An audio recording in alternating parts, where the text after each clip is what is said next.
Hello everyone, welcome back to my channel. This is Math Ideathon with me Vasuki. Now we are moving to exercise 5D first question MCQ.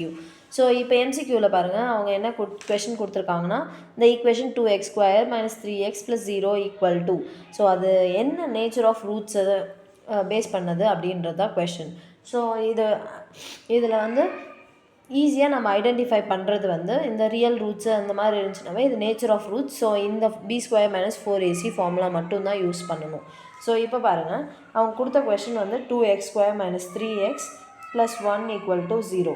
So இப்போ பாருங்கள் நம்ம என்ன substitute பண்ணணும்னா B square minus 4ac வந்து greater than 0வா இல்லை less than 0வா or equal to 0வான்றதான் கண்டுபிடிக்கணும். ஸோ இதில் வந்து ஏ வேல்யூ என்னது, ஏ வேல்யூ 2, b வேல்யூ வந்து -3, c வேல்யூ வந்து 1.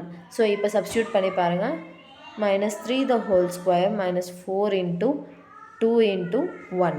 ஸோ இது வந்து 9, 9 minus 8. ஸோ இது வந்து 1. ஸோ இது வந்து பாசிட்டிவ் வேல்யூ. ஸோ இதுக்கான பேர் வந்து ரியல் அண்ட் டிஸ்டிங்க்ட் ரூட் அப்படின்றது தான் பேர். ஓகேவா? கிளியராக இருக்கும்னு நினைக்கிறேன். Catch you in the next video. Bye bye.